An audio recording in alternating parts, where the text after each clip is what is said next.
Welcome back to the Milz and Gryllz show. Nobody thought we would be here again, but guess what? We are.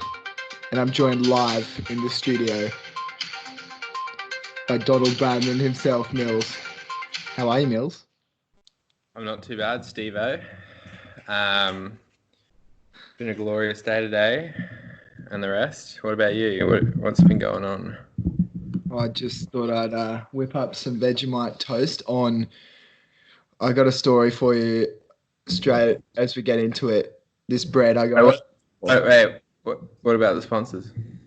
Oh, the sponsors. Got to give a big shout out, as always, to Bo Walmsley Roofing, the best roofing needs in the whole of Queensland and maybe even the world. Got to give it up for Bo Walmsley. Round of applause. Yep. BW. And once again, coming back to you, we're sponsored by Yeti Mics, unofficially. But yeah, Yeti Mics. And what's your brand, Gryllz? I got no idea. It's just something I got down the old shop the other day. But if you notice, all the fan, there's an extra element to this podcast. The video live feed. This is the face behind the chat from Milz, and that's Gryllz. Look at that face. You got a bit of a scar on your face. What's that about? Yeah, well, so the other day I was actually walking down the street, as you do. Not sure if you're familiar with a street and walking down it. And then a fucking... I was going to say I moonwalked down the street. Nah, you continue, Gryllz. I was rude. Continue. Anyway, and then a Norwegian eagle came straight from the sky. Bullshit. Yeah, bullshit. Really? No, you fell over. Yeah. Wait. Speaking of bird life, you know that one time of year when the plovers are out? Yeah. They've been dormant for ages, and I actually wondered the other week, I was like, when are these bastards going to come back? Because they nest right outside our place. And so a plover is like... a Russian mafia version of a pigeon. It's got like a... How would you describe it? Like a black head, white face. Yellow. It's got them little spikes under its wings, and they swoop you. And they try and swoop you with the spikes under their wings, which are poisonous. And as kids, a big thing to do in Australia, believe it or not, is run down to the oval where they nest. They nest on big soccer fields and stuff, and you purposely get swooped by them, these birds with poisonous barbs, when you're like 7 years old. It's almost a rite of passage, isn't it? Yeah, well, it reminds me, because it used to be like the fun thing to do, but now they're literally outside the house. So I just go up in the morning, it's like 5 a.m., nearly step on a chick, and then just get bombarded by like these torpedoes, just like... You know what they say, Milz? If it was easy, everyone would be doing it. They do say that. Well, Gryllz, I believe I interrupted you. You have a story to tell. Oh, yeah. Yes, I do, Milz. If you got time. If you got the time. I haven't seen you. I'm looking at you I haven't seen Gryllz in 2 years. How long now? Oh, yeah, about that. Does this feel like the closest we've met now? Because we got good voice, microphone. We got I'm looking at you on a widescreen TV, so I can literally see the worms inside your paws. Yeah. Yes, it does, because usually when we video chat, one of us is blind. Yeah. And it works out. We're never blind at the same time. Like, oh, you're nice. The Woodies. One of us is always blind because we're never blind at the same time because of the time difference. So it'll be either I'm out for like, I don't know, morning jog or something, and get a Milz just blind on the video chat.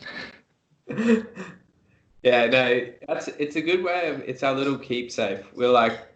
We've took it too far with having a good time if we're both drunk at the same time, because then we know one of us hasn't slept. and it's the next. You know what I mean? Like if we're ever talking to each other on video chat blind, someone is having a real loose one. Yeah, I exactly. think it was you in Amsterdam, actually. I remember we had a blind. That was the only time. When I was in Amsterdam or when you were in Amsterdam? No, I've never been. When you were there and you were on that big bender with Jakey Sherwood and the girls, and do you remember? Yeah, You that had was raves terrible, after. mate. Oh, Oh yeah. far out. Speaking of raves, I have a joke. Alex, buckle up. I thought of this one in the surf today. You ready? Oh shit! Simpsons. Oh, the bird just did a 360. Millsy gets the birds. All right, ready? What do you call a nut? What do you call a nut at a nightclub at 12 p.m.? 1:30 a.m. in the morning. What type of nut is it? Is it a cashew? Nah, Pistachio? Pecan Pecan. nut? Pecan.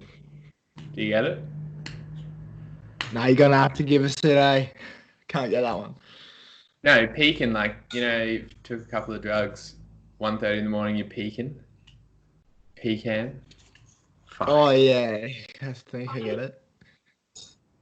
Even Alex got that, and she's a Jehovah's Witness. Wait, I need to get your thought on something, mate. So, yesterday morning, we're having a nice little morning workout. Me and my mate Clint down at the old bars. Yeah, going love. Refill. Down at the old bars. We're doing bars. The bars are still closed in Norway, but the bars are open. If you know the bars I'm talking about. What? So we're down the chin-up bars? Yeah, so we're down at the bars having a workout. And anyway, Dre comes down jogging in our little pregnancy jacket thing. Mm-hmm. God bless. And anyway. Sorry. Is that all? Anyway, yeah, you got to hold a straight face, right? I want to see the surprise on your face when you see about this bread. Fucking Jesus, you're staring into my soul, like. Anyway, so we walk back home, walk past this little hipster-looking bakery, which like bakes its own bread and stuff. And I'm talking like this bread. That's all bakeries. What do you mean?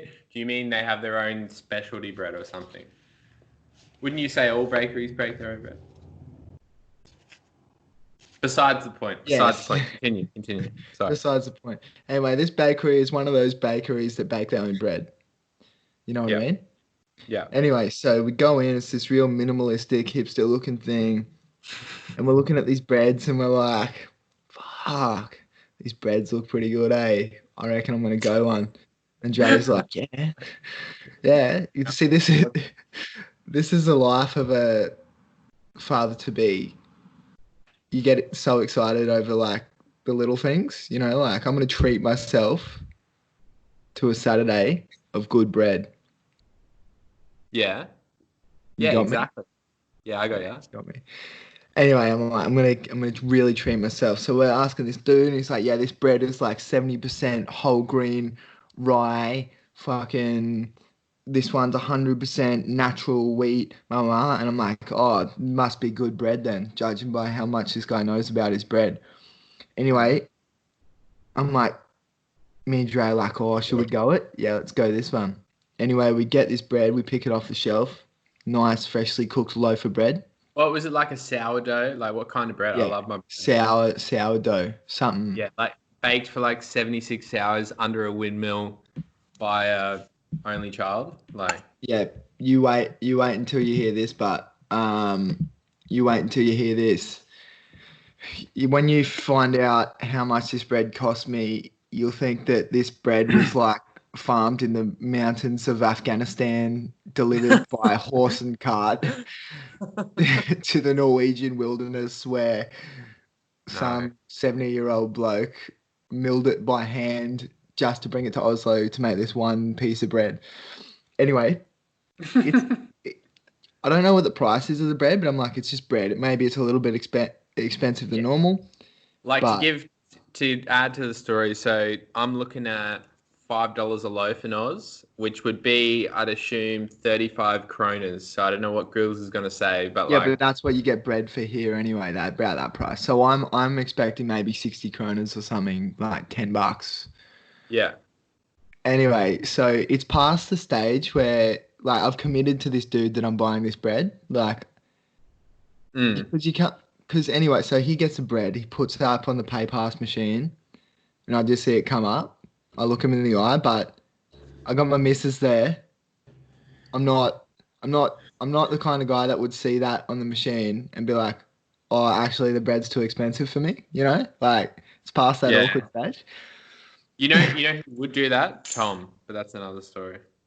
I've seen Tom do that. Anyway, yeah, go on. But I'm not that type of guy, man. Yeah, Anyway, neither. you ready for this? Yeah, so, yeah. 96 kronas. What? That's nearly $20. Are you clitting me? Yeah, exactly. Anyway, I get this bread and I'm like, fuck, it's too late not to pay for it. So I pay for it. Better be good. But I've bought it and I'm trying to convince Dre. She's like, fuck, that's way too expensive, eh? But I'm trying to convince her the whole walk home how good this bread is going to be just because, like, it must be good, real good because I bought it for like $20 loaf of bread. I'm like, this bread must be like, you eat it and Your mouth, yeah, your guts turn into like Iron Man. I don't know. Yeah, I know what you mean. Like you think you're going to get something awesome. yeah, I reckon I'm like this bread must be like just the bee's knees of bread. This must be as good as like a. I'm like she. Meanwhile, she's walking home like, what is it, gold plated or something? You know. Yeah, the classic like penny pincher. And I'm like, nah, nah, nah. It's good. It's worth the money. Trust me. Trust me. It's worth the money. Anyway, we get home. We slice her up. We go for the old just butter. We both eat it at the same time, and then we're like, oh yeah. And I'm like trying to convince myself that it's the best bread I've ever had. But really, it was just fucking bread, mate. Fucking hell. Yeah, dude, they've got this bakery in this hip town near us called Bellingen. And then this other hip town called Sawtell. It's a chain now. $8.50 for a pie. Like that might be Norwegian prices, but that's big for Oz, eh? That's big for Oz. That's real big for Oz. And like just a little pie. I did the same thing as you, Gryllz. I convinced Alex to go there. I was like, I'm shouting, all good. Like this is going to be. Yeah, we're getting the 850 pies. We're getting the 850 pies. I was like, don't worry about money. She's like, oh no. I'm like, nah. Your wallet is in your pocket. It's all good. Anyway, shittest pie we've ever had in our life. We're just like, but the whole time I'm like, wait, is there like a secret like? You need a. There must be something extraordinary about it. Like maybe like rich people have a better palate and they're like, fuck. But anyway, wait, speaking Gryllz. So anyway, shit pie. But you reminded me this week I did the classic go to buy something and it was clearly wrong. But I'm so deep. I'm in this person's house. I've took my shoes off. I bought shoes, these work boots, and I took my shoes off. I'm in my socks. And yeah, so just to start off, you're in a random person's house in your socks. Okay, I'll backtrack a bit. I was going a bit too quick there. So I bought off Marketplace some steel cap boots for work, and there's a bargain. So like brand new, go there, and I'm so set on like I looked online. I'm like I don't even need to try them on. Like these are going to fit me perfect, and. And so I get in there, the whole family's there, like every mum, dad, 2 daughters. Hey, how's it going? I'm like, yeah, good. They're like, oh yeah, these are the shoes. Everyone's crowded around me. I've tried these shoes on. Oh, and they shit.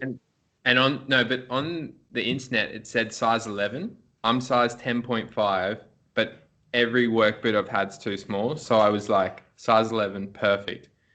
what I didn't realize until I got in the car and left was they were 11 UK, so they were 12 US. Oh. So they're 2 sizes too big for me. Because I knew 11 was going to be a little bit too big, but when you wear the big socks for work, I was like, it'll be sweet. So I get there, I'm like, fuck, these are loose. So, I was did you A, go back? Ooh. Oh, he's got him. Oh, no. I was going to say, did you A, go back and return them with the whole family sitting there? Or B, did you just go, fuck, I'm just going to run them? And you're running the clown shoes. Yeah, literally, like, you know, when you're at school and you're growing up, I don't know about your parents, but my parents were big on the whole, got to get a size bigger than that because you're going to grow into them. You're going to grow in every year. Grow into it. So look at these fucking... And then ready? Oh. Milz, you got to return them, eh? Look at this. Oh, mate, you can't do that. That makes the steel cap irrelevant. So anyway, Gryllz, exactly what you were talking about. I was already at the counter. I had my shoes off. I just drove 40 minutes to this house as well. So in my head, I was like, it was in denial when I was there. I was like, oh, it must be a loose fit. It said size 11 on the website. It's all good. Yeah. Anyway. Well, fuck, eh? Fuck. Well, I got some notes written down for today.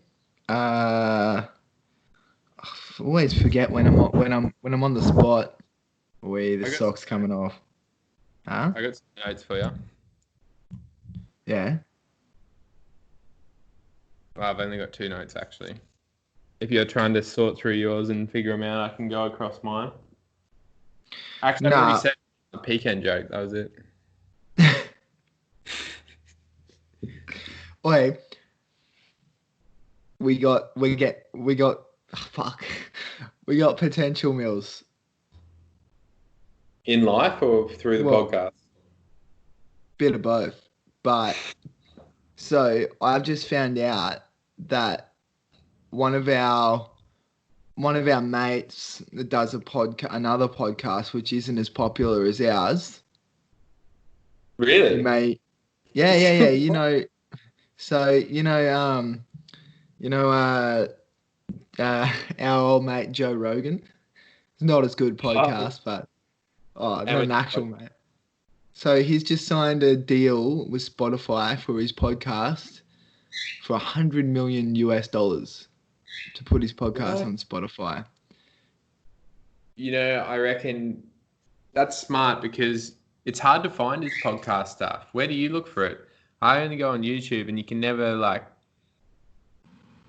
to have it on Spotify in the one place. Is he going to upload all the previous episodes? Yeah, so they're going to go all to Spotify. But why I'm saying this is because, you know, we're way bigger and better than Joe Rogan, and he's just signed a deal for $100 million. So I'm thinking that makes us like somewhere in the $200-300 million ballpark.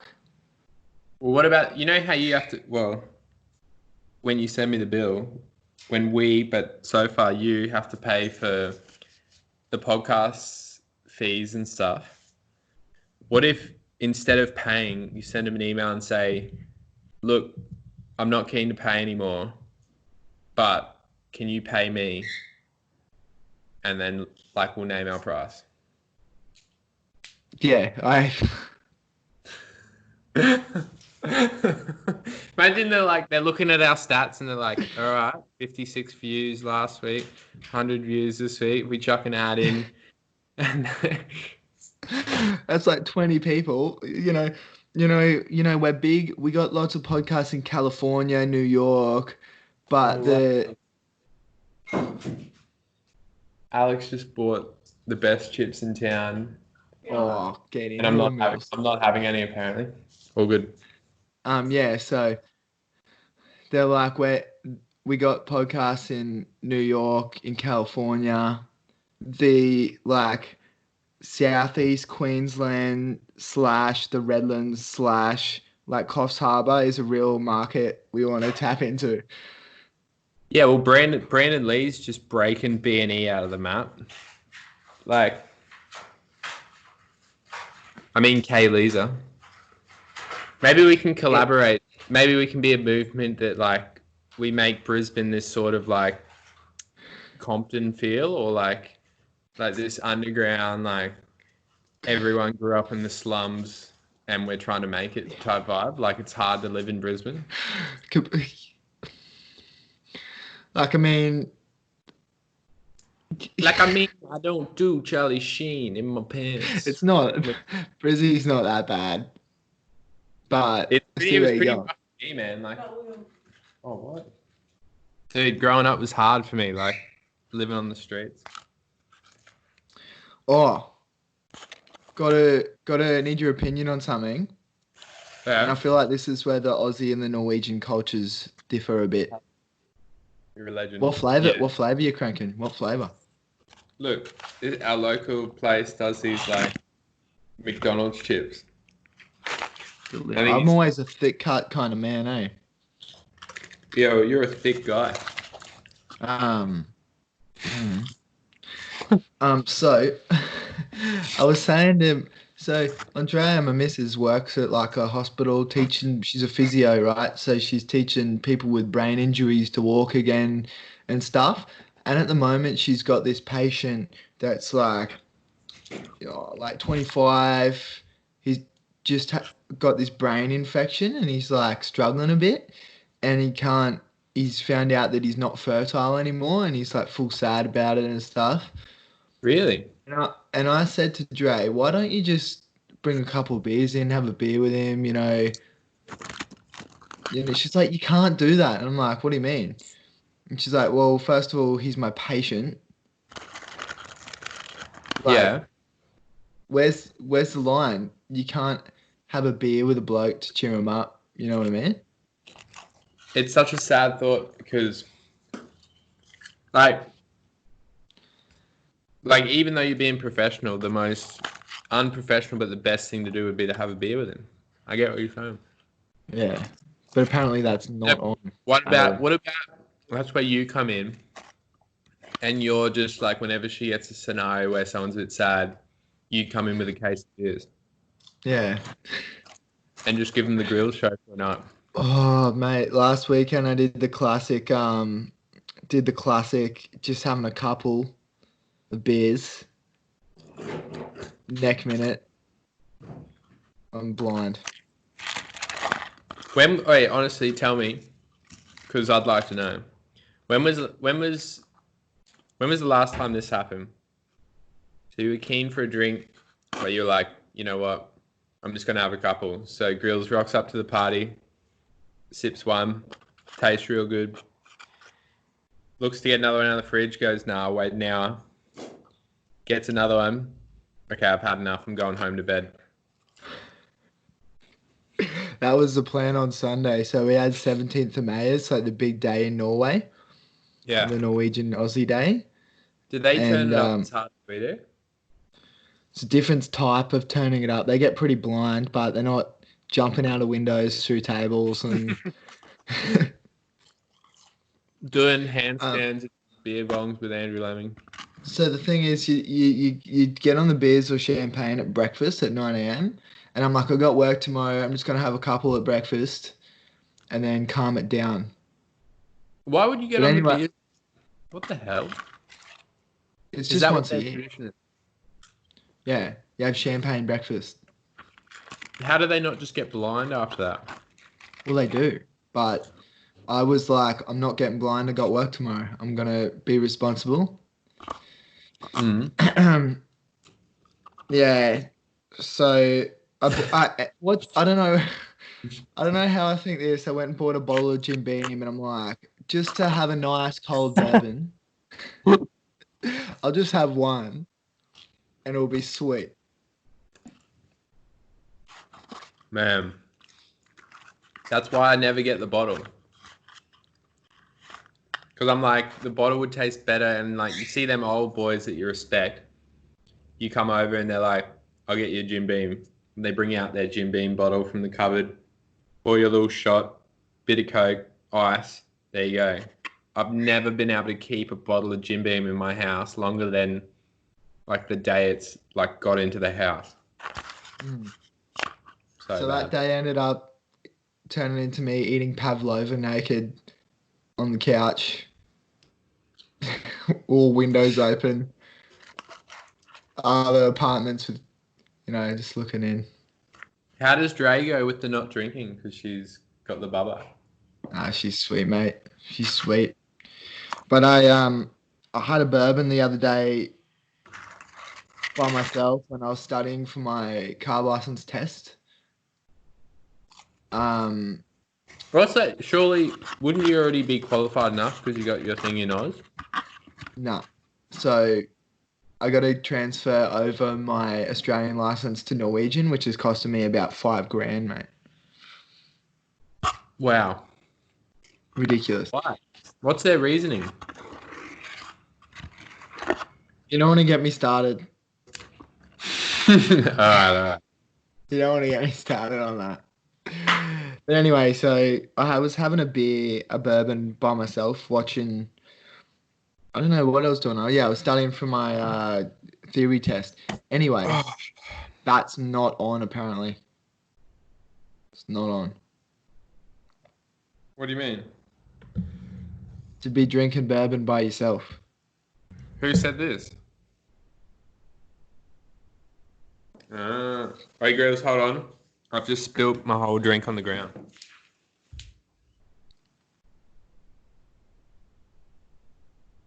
Hey, ladies. It's your boy Gryllz. Coming at you live from 96.5 FM. We're here with Milzy. Getting smooth, sensual tunes from your airwaves. My man Milz is keeping it sexy at all times, and he's flying through the airwaves. Don't know how much longer I can keep talking like this, but Milzy is coming back soon, hopefully. Oh, you can hear me. Yeah. Jeez, that microphone's good, eh?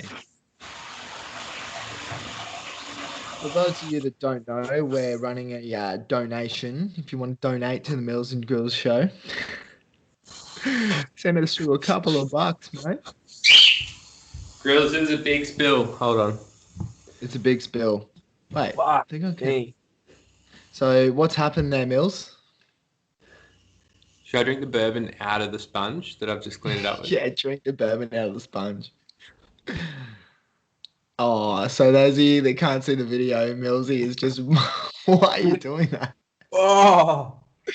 Milzy has just spilled his bourbon all over the ground. He's mopped it up with a sponge, and now he is squeezing the sponge with dirt and bourbon out of the sponge into his mouth, and his words were, "Oh, there's soap in it."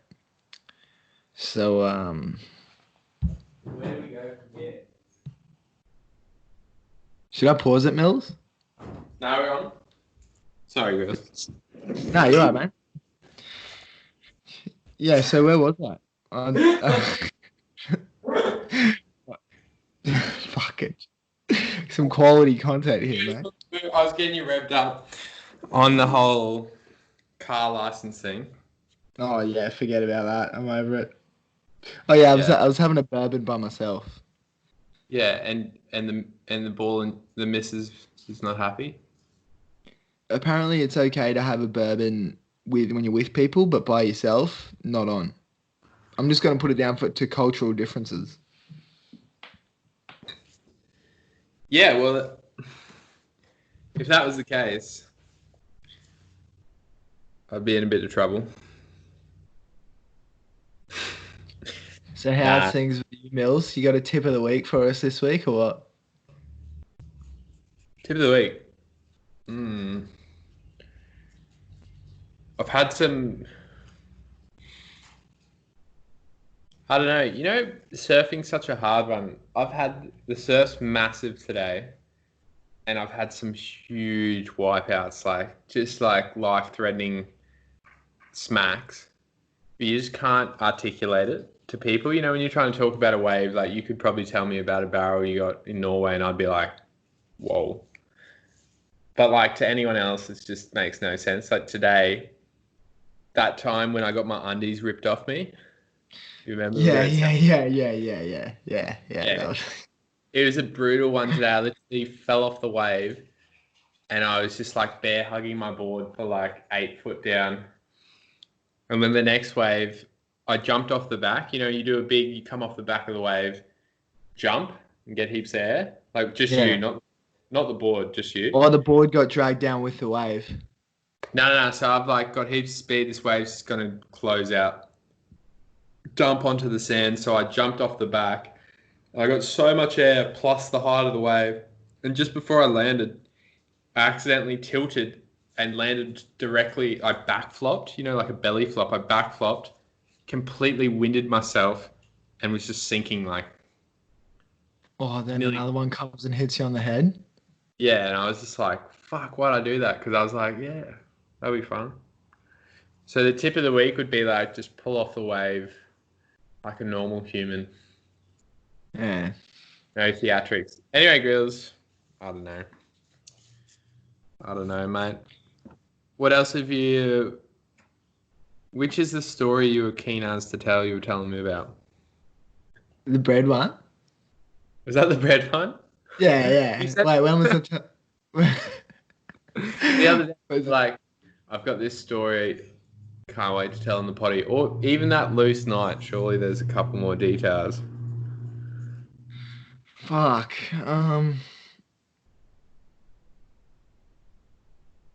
What about the gender review?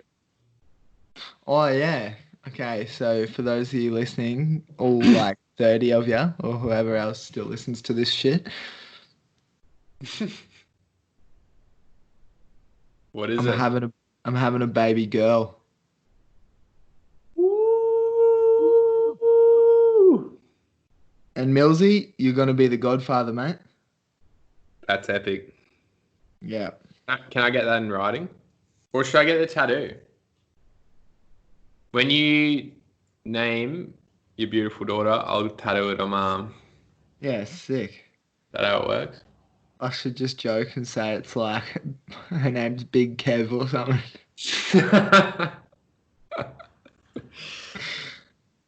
I wouldn't know. Maybe that's not for good times. Oh, yeah. Weren't you like drunk in Woolworths or something again this week? Or was that another time? Yeah, but you always seem to be drunk in Woolworths. It used to be when me and Tom lived in England, we used to always be super stoned when we'd go to the supermarket, like to the point we couldn't even order properly.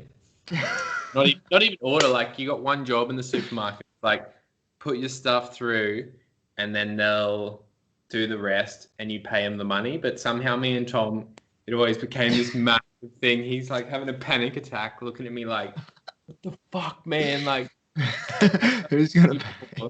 You know how you bought the bread and it was too much? Yeah. I don't know how Tom does that. I actually got respect for him after this, even though it was awkward. Huge line at Sainsbury's. We're lining up. People are waiting for us. We're taking ages. And the lady gets to Tom's weekly shop and she puts it through and he only has £20. Like he brought £20, no more, no less. Like he's got a card. Yeah, that's Tom. Yeah, he won't use the card, will he? He's got a card there. Like he does have the card. What I'd do to avoid the awkwardness, pay it on the card, no cash, you know? Yeah, and use it off your head. Yeah, so Tommy's just like, comes to £21. And he just goes, oh no. He's like, literally looks at her and goes, oh no. Oh shit. All right, I'm going to have to put something back.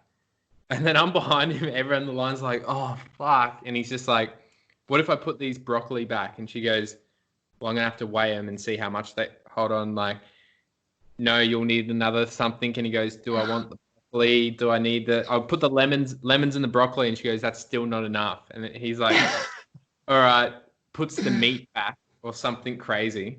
And then we get home. The big ticket. Now he's got like groceries full of veggies, no meat.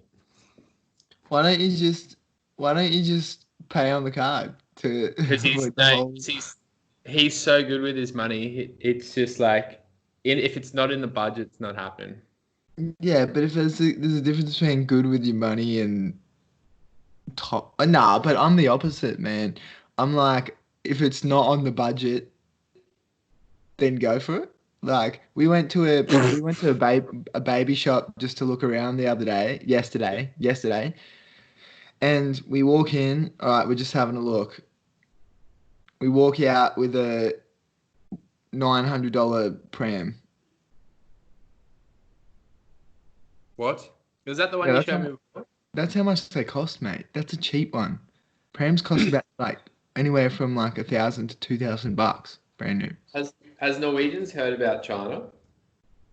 Nah. They don't order anything off China? Nah. Well, the thing is, in Norway, if you order something from overseas, right? Anyway, any other country, even if it's Germany.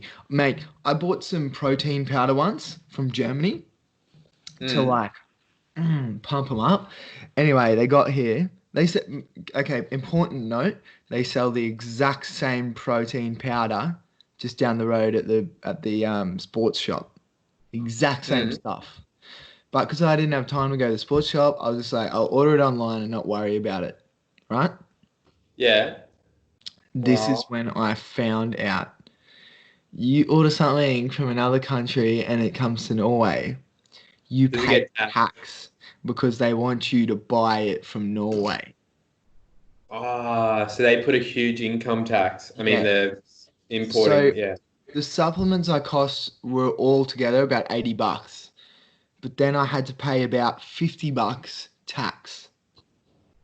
Holy shit. And I was so pissed off at it. And all the Norwegian people here, they were like, nothing. My wife is Norwegian. The mother of my daughter is Norwegian. But you can't say anything's bullshit about Norway in Norway because they're just like, no, we love paying our tax because it encourages you to buy Norwegian. And but the protein powder's from Germany and you can buy it down the shop without paying the tax in it. It's the exact same thing. Well, Gryllz, like, I actually have to, like, correct me if I'm wrong, and please correct me because I love siding with you. But what I'm seeing here is, in Australia, like, we got these cheap Crazy Sams, Crazy Clarks, like, all Crazy these Chinese full of shit shops. Like, everyone just, the cheapest product you can get, like, and even I've been brought up, I swear, if someone tells me like, oh, look at this microphone, the reason it took me so long to buy it was because I was looking online for the cheapest possible way to buy this microphone.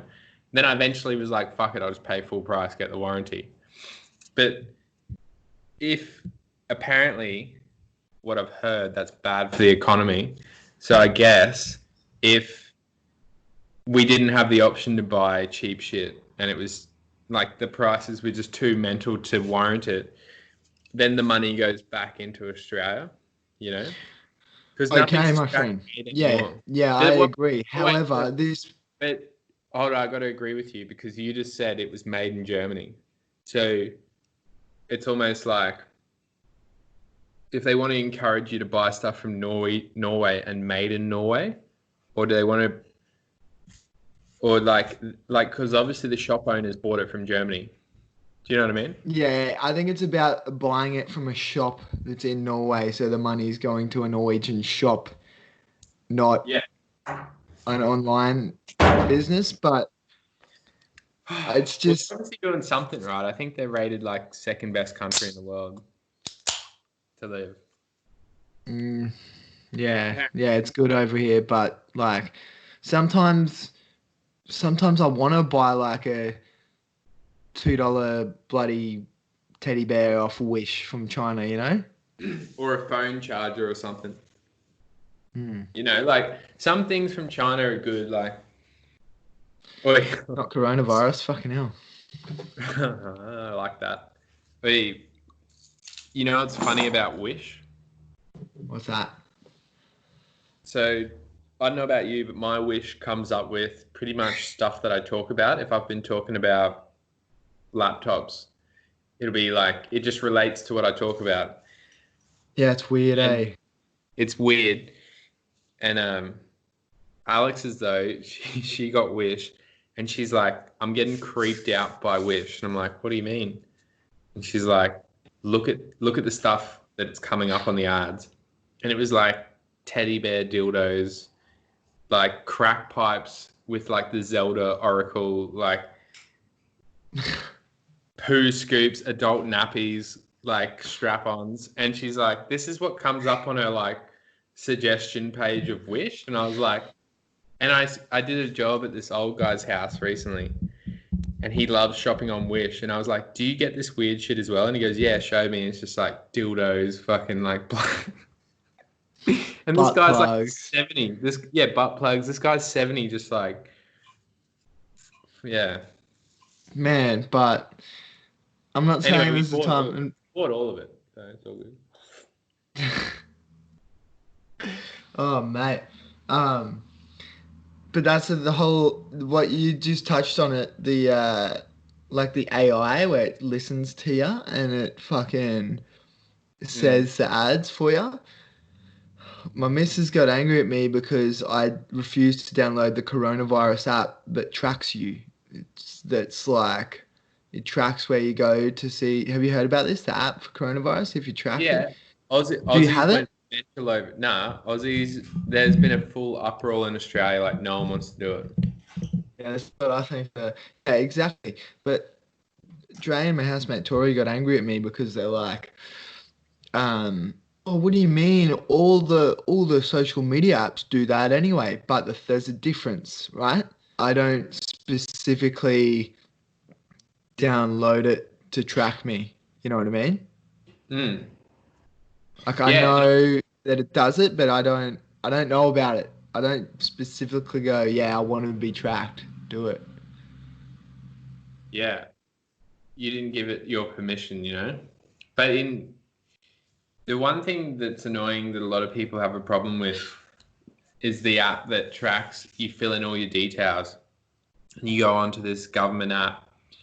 I've heard from a lot of older people and people with medical issues. They're like, it's shit because if all your details are public online, say you've got asthma, like Joe Rago, asthma, but little do they know you're the hardest worker. You know how you work pretty hard? You'd Oh probably yeah. work just as hard if you had, I don't know, syphilis in the hand. I don't know, like, you know what I mean? Like, Yeah. on paper, if all your details are online, it makes you less recommended to get a job rather than say Joe Blow, who has a Ah. perfect medical health, but he's just a lazy shit. But when the employer, that's why people don't want to give all their details online, is because it's none of their business. Like it should be character based. Like Yeah.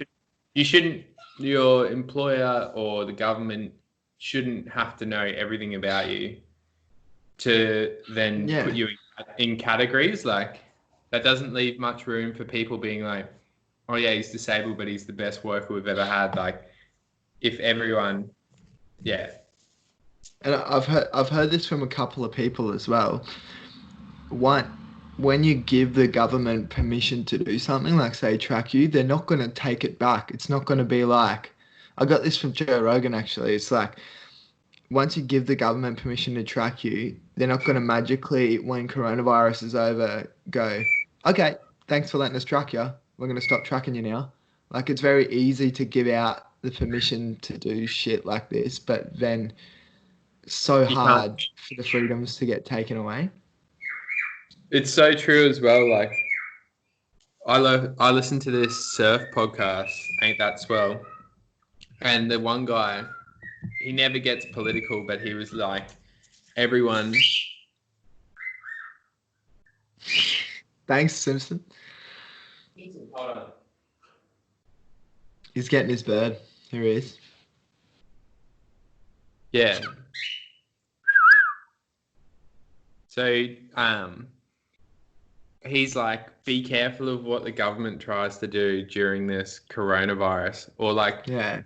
be careful of what everyone's doing. Like, keep a close eye. Like, all them things, for example, like the Great Australian Bight, where they want to do oil down the bottom of Australia. Mm. Do you see how all the surfers did a big paddle out and everyone did this big protest, like, don't do it? Because if they Yeah. fuck, it'll like flood oil into New Zealand and also the whole South Australia. Do you see that? Yeah. Yeah. So they said now that this coronavirus has hit, this is when the big companies are literally like, because everyone's being non-vocal and like no one's allowed to go outside and protest, they're slipping in these little things like that. Like if it was a bush nearby that they weren't allowed to log, then they're coming through and log. I don't know. That's what I've heard. I don't know how true that is. Keep an eye on your gut. See, the fact that we've got this mentality, keep an eye on the government, they're shifty, whereas Norway seems to have this like, I don't like God's in charge. Like they've got Yeah. Buddha is the prime minister, Gandhi Yeah, is the like exactly, man. fucking deputy. Exactly. They've got Jesus Christ, who's like our equivalent of Anna Bligh or Yeah, Julie Gillard. yeah. It's like the Bible, eh? But in a way, it's good because everything's so good and perfect over here. But I don't think it's a country thing. I also think it's like it might be a city thing or something.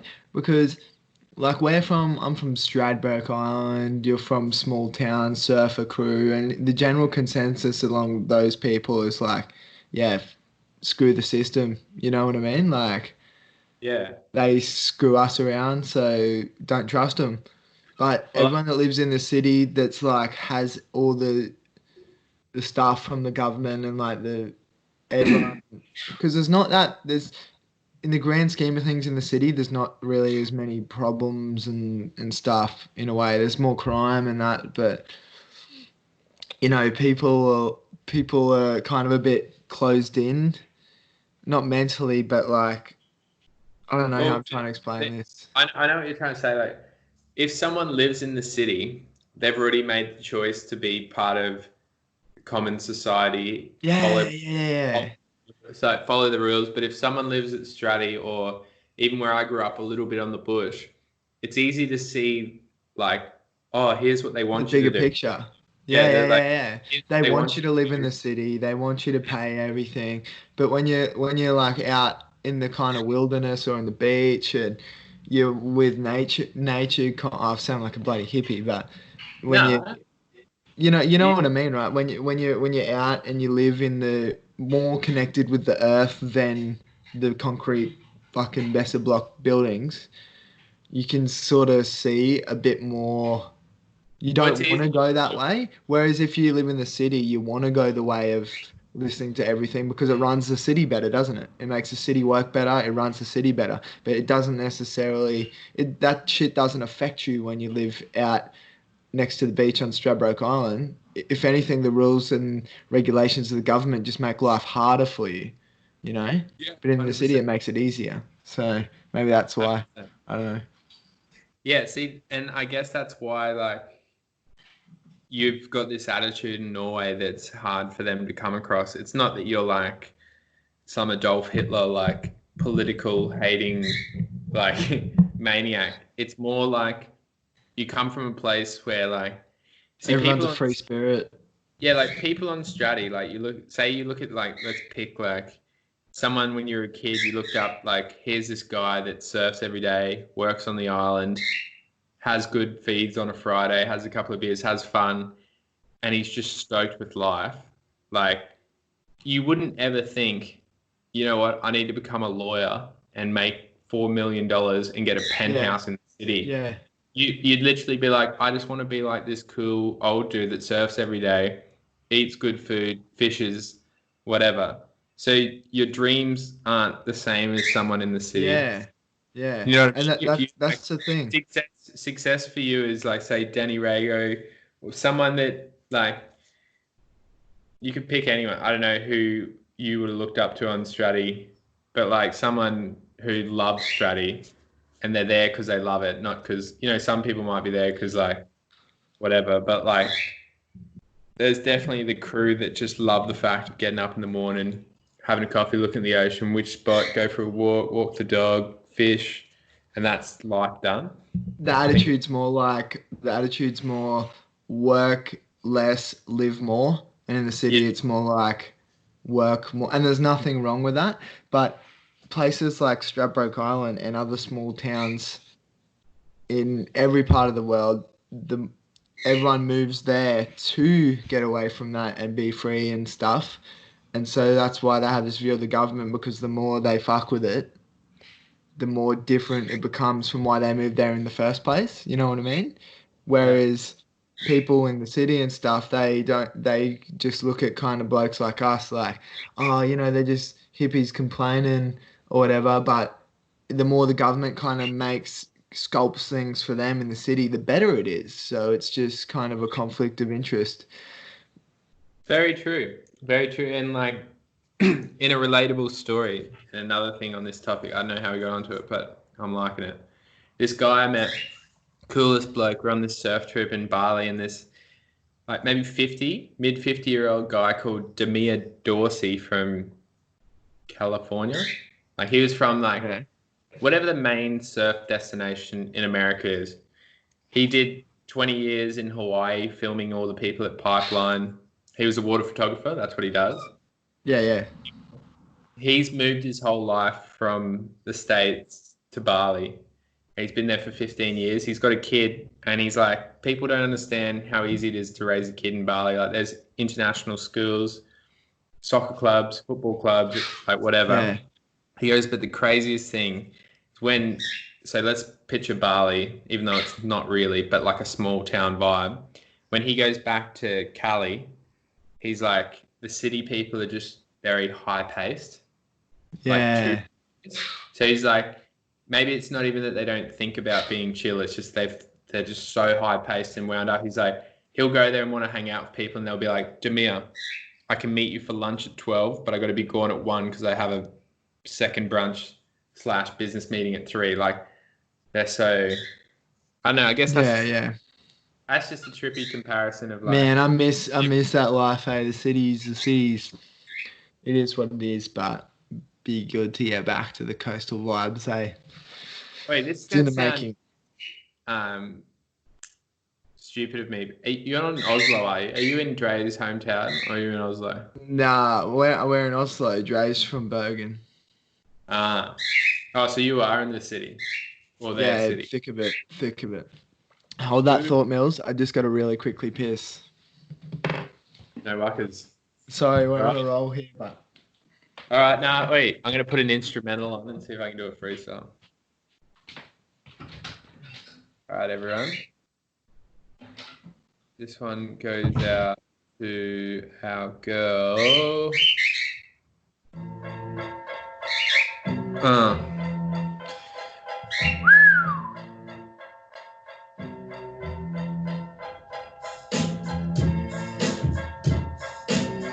Simpson, Nanny McPhee.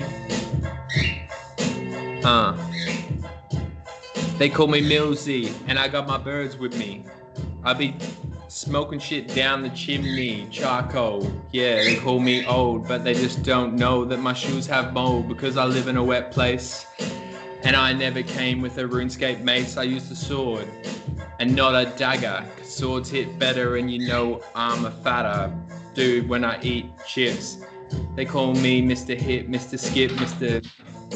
Dip in chocolate. Gryllz coming in with his black shirt and grey pants. They call him the man at the... Anyway, Gryllz. Wait, and sorry to get back on the same. You creepy dog.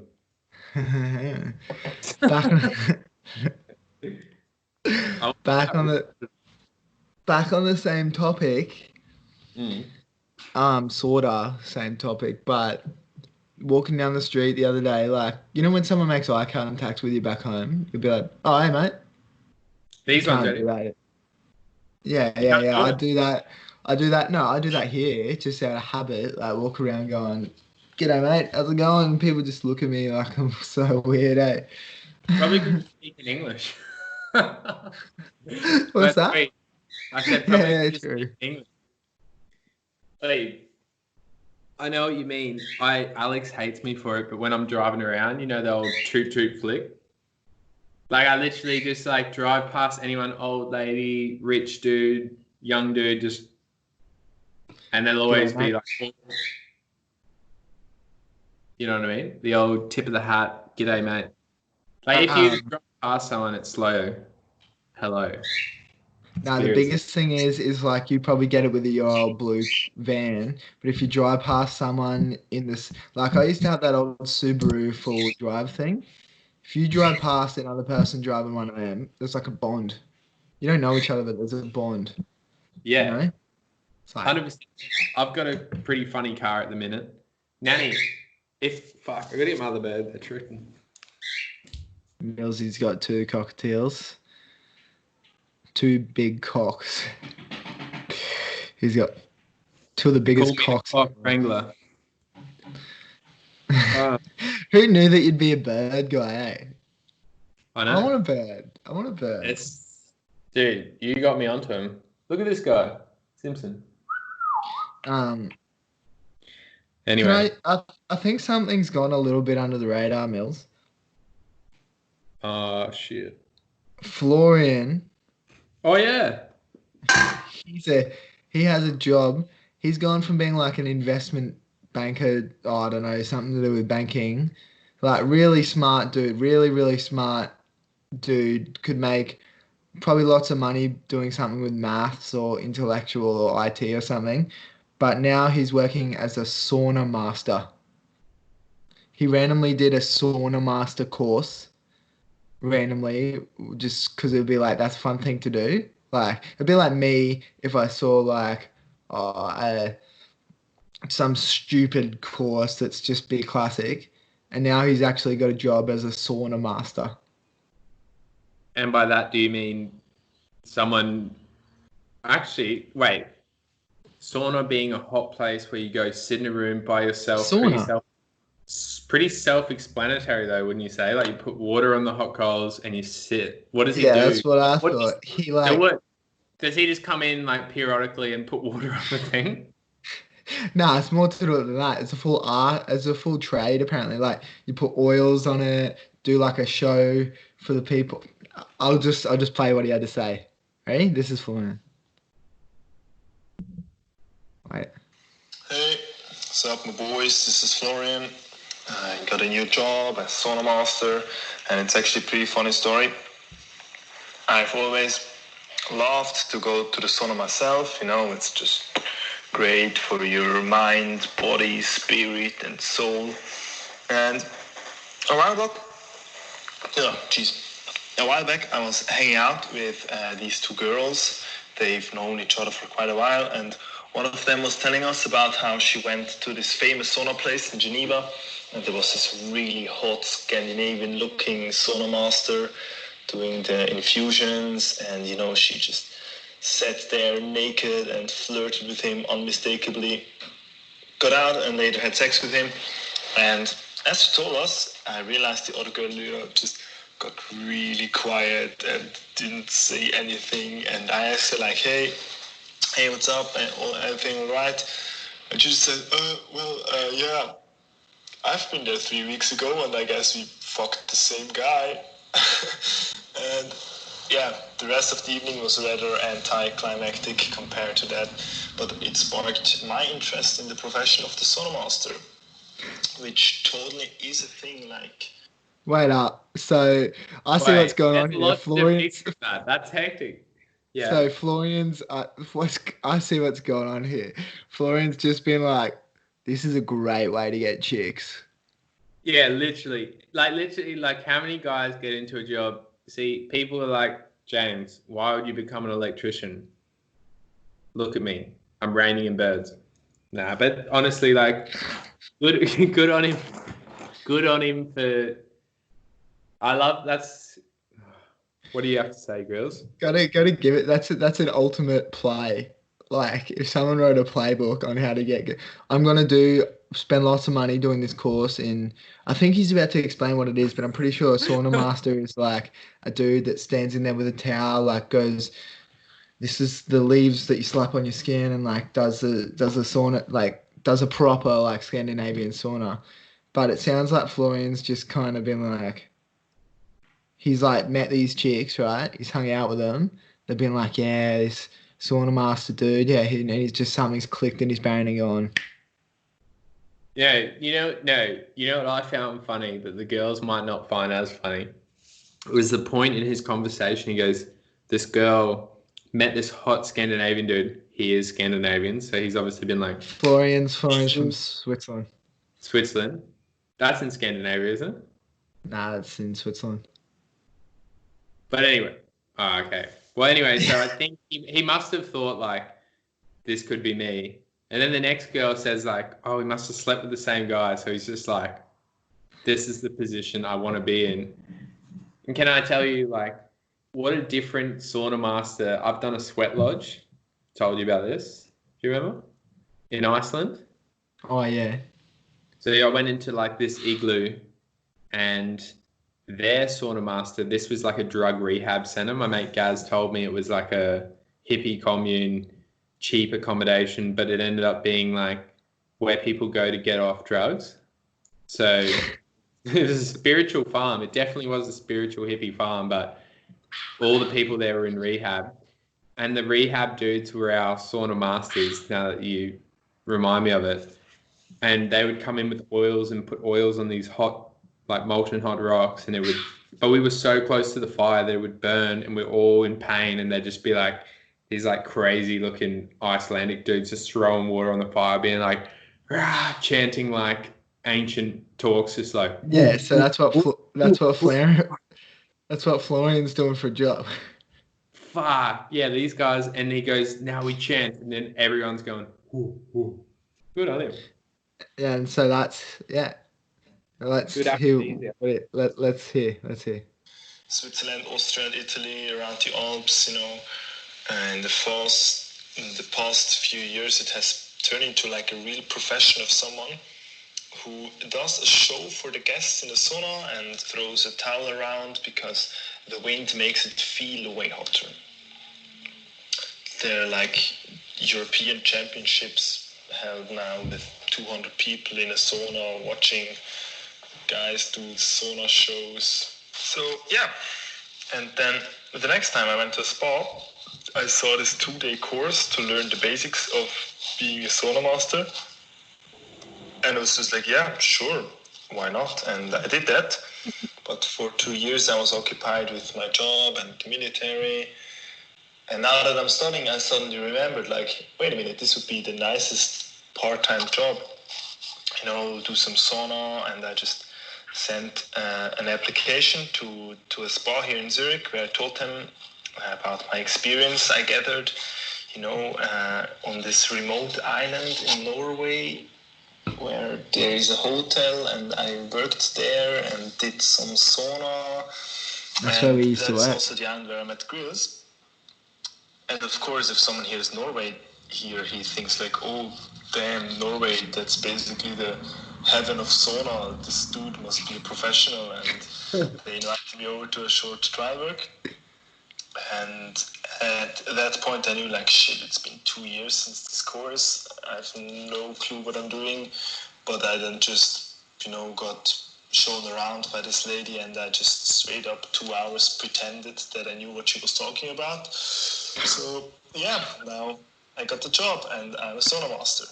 And that's why we now have an exclusive offer for you. If any of the listeners of the Milz and Gryllz show have... Oh, what happened there? The Milz and Gryllz show. To visit Zurich anytime soon, they get an exclusive access to a full free day at the spa here in Zurich. Free day at the spa, Milz. How do you feel like going to Zurich for the weekend? Yeah, I'd do that for sure. Florian, he sounds like the Switzerland you, or is he Norwegian? If you come over here for a visit anytime soon, Milz, can we do a sneaky trip to Zurich and go to Florian's sauna? Yeah, definitely. Wait, but that's classic though, because the sauna where we used to work, it was more like, let's just go sit in the sauna, like, because saunas are pretty sick. Hmm. And then, so he's just emailed this bar saying, I know how to do it. And I'd be like, yeah, it'd be like, it'd be like That's I'm an electrician. you're just like, I can do electrician. You know, there's a lot of that in some countries. I found, like, even in England, there's a lot of like Romanians that say they can do electrical work. They can't. But you've done a bit of that, Gryllz. Fake it till you make it. Yeah, I think still doing the it. key. There's someone was asking me the other day because I've done a bit of carpentry here and there. I'm not great, but he was just like really feeding me like, oh, that's awesome. You can do a couple of things. And I was like, no, I think the key to doing anything, and you've got it, it's just you have this shift in your head. You just go, I can do it. Like someone else did it. I'll YouTube it. I can do it. Like you just think to yourself like, if someone else learnt it, I can do it. So if you take that to everything that you're learning, you will learn it. Like if you think, oh no, I can't do it, you won't do it.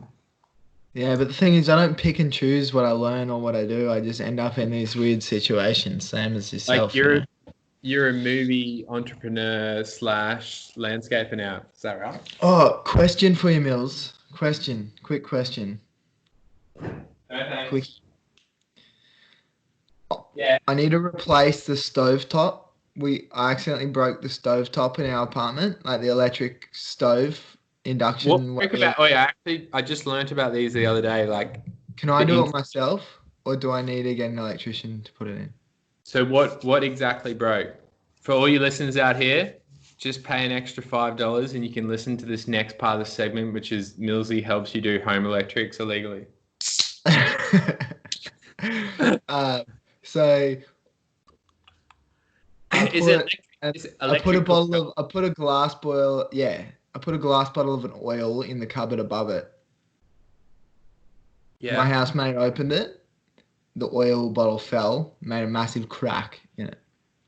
It still works, but we need to replace the whole thing. Or just the glass? Nah, like the whole thing, like the cooktop, the top.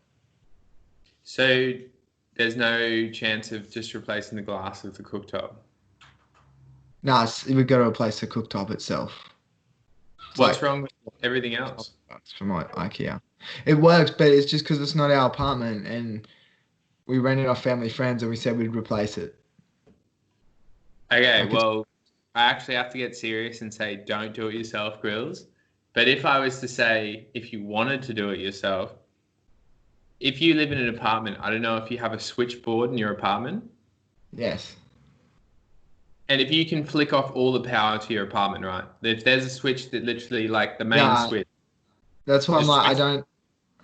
If there's a way, like in a normal house, there's a switchboard. There's one switch that turns off everything. You flick that off, flick everything else off, just to be sure. And then everything's off. So now, like, you could go eat the cable. You could like lick it if you wanted, but I wouldn't recommend it. But everything's dead. So dead meaning. So then all you do, what a lot of people do, which is frowned upon, when you take it off, just as a normal bloke, you lift it up. It should pop out of the bench. It might be like siliconed in, but you can just lift it up because it's just the cooktop. When you lift it up, you'll see the cable coming out the back of it. Usually, if it's hooked into the back of it, you undo the little cover, take a picture on your iPhone or whatever of where the wires went. Then you put the new one that you've bought that fits the same space, bring that in, and then it will have the exact same or a similar setup. Normally it will say red, black, green, or whatever's Norway's active, neutral, earth. So you unscrew it, cooktop out of the house, throw it in the bin, put the new cooktop in, and screw the cable. You could do it. I guess in Norway you're going to be. I think I'm just going to get an electrician, eh? Wait, be honest. I know I could do it. I could do it, but like You need a screwdriver. You need the girls here aren't gonna let me. They're not gonna let me because like if there's a law in Norway that says you can't do this yourself, you need an electrician. It's like you get an electrician, you don't do it yourself. But Yeah, Aussie, it's like you do it yourself, mate. Yeah, she'd be right, but not here, to mate. be fair, Gryllz, it would be 1 in 1,000 people that would attempt to do that themselves. A lot of people I go to, they're home handymans, they're chippies, and they don't want to fuck with electricity. Oh, actually, here's a story. So the other day, I'm at this house and I get a call and he says, power's out. It's a 70-year-old man. His wife's freaking out. He goes, I don't know if you can come today, but this is why I couldn't do the podcast because he sprung this on me. And I was there till late at night trying to figure out what turned his power off. It ended up being his 50-year-old son lives in an outhouse and he's got A little shack out the back. And he's got like 32 plugs coming off a power point. And that house runs off. What does he do? Grow weed or something? No, he's an Amazon dude. He's selling dog bowls to Japan at the moment. Like he gets random products and what he thinks will sell. His main seller of last year was an American, like because he goes, the Americans love it. So he sells it to the Americans. It's just the map of America with every beer bottle lid filling the gaps. So like Coors, or not Coors, Budweiser, just everywhere. 4X Gold's in there. Like all. What does he make?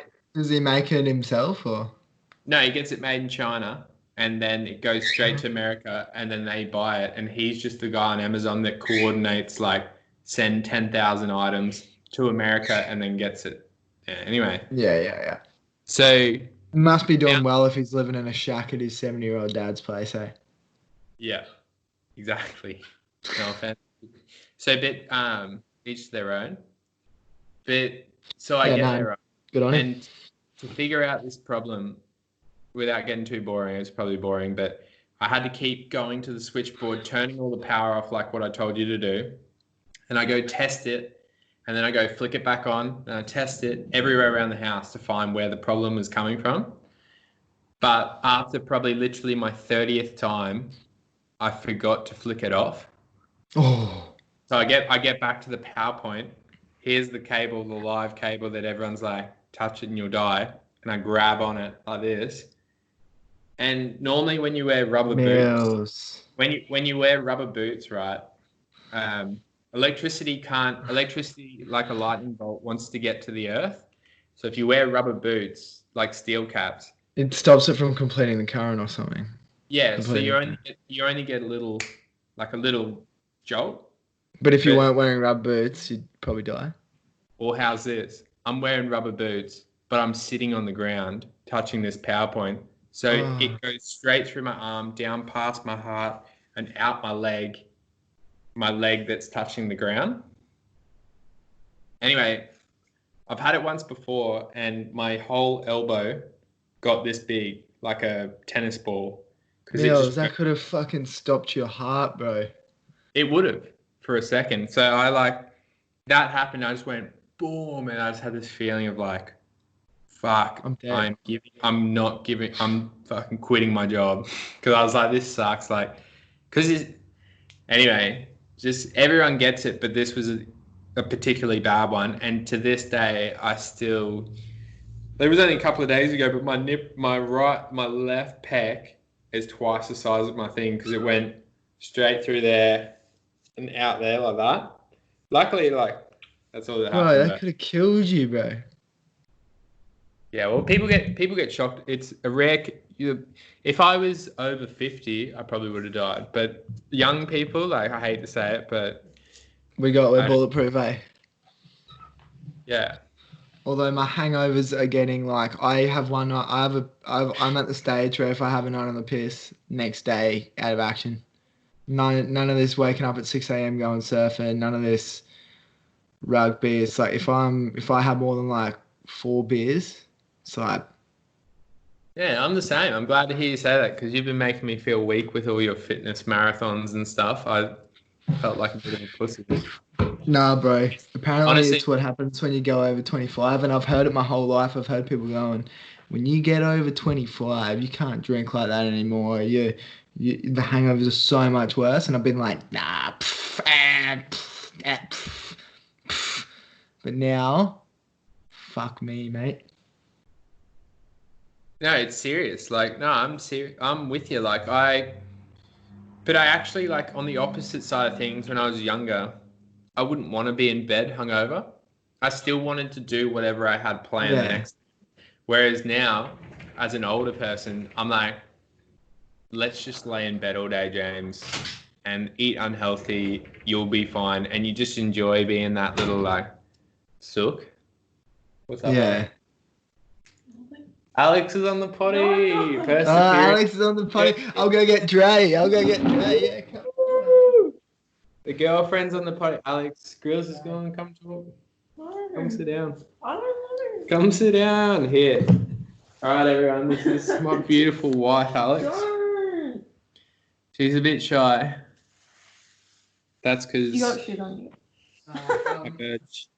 Nah, I've got to get it. Fuck, nah, Dre. Yeah, come on, Dre. Nah, I can't, mate. They're lying on the couch, feeling the baby try and kick and shit. So I can't interrupt that.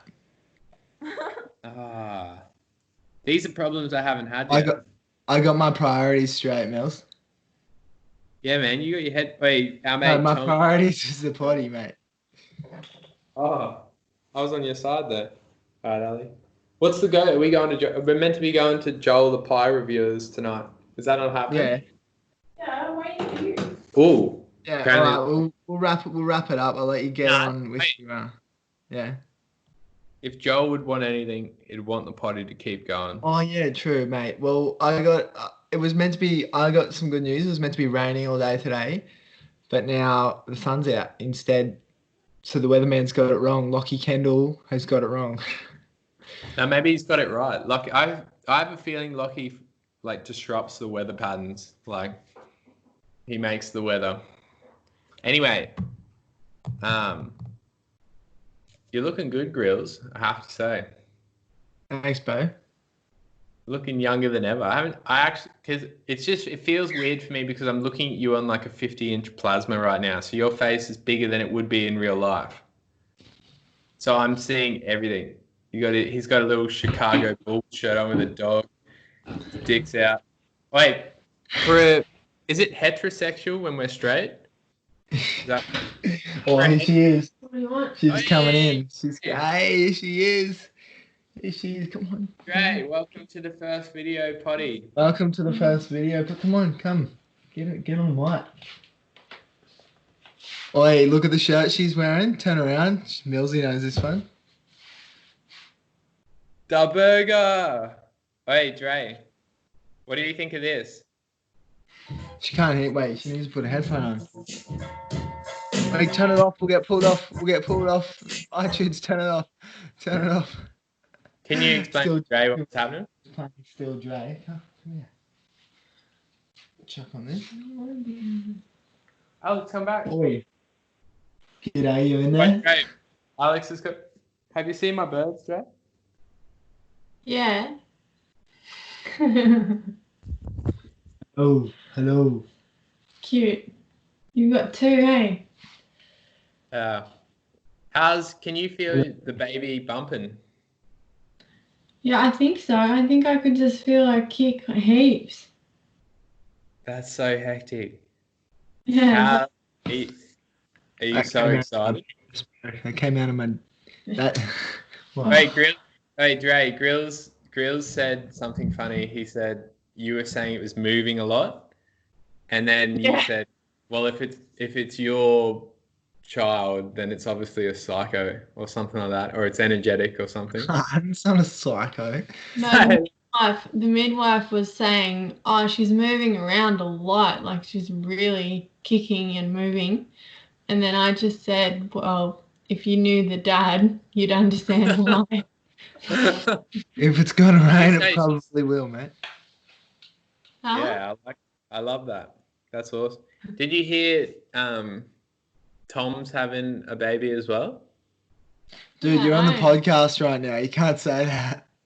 Oh no, he released it to the world the other day. I was just gonna Oh, did say he? it'd Oh, be sweet. cool. So you're gonna have the same age child. How cool. Yeah, pretty much. Yeah, imagine it's a boy or girl, boy, and then we can like, you know how people like. Actually, no, that doesn't work with Real- twins. Wait, were you about to say like make them marry into the family or something? Like set them up? Yeah, but you can't do that these days, can you? No. You're gonna have a pretty Okay, cool well, you Have a towel. Oh, Alex is a bit off me. I've used the towels to clean up the bourbon. She needs a towel for the shower. Yeah, Feel like, it out, Alex. Feel it out. Great. Oh yeah, Yeah, great. I wait, feel like you and wait. Alex get along really well. like, see, Milz is having a bourbon. Okay, I'm This gonna is go. this is our marriage counselor, Milz. Marriage counselor Milz, new segment. I'm gonna So, go now. can you explain about the bourbon situation Great, the I other love day? you. Great, I love you. Talk to you later. Bye. No, come on. Nah. Alright, bye. I'll be done soon, I promise. Yeah, so, You're getting late tonight.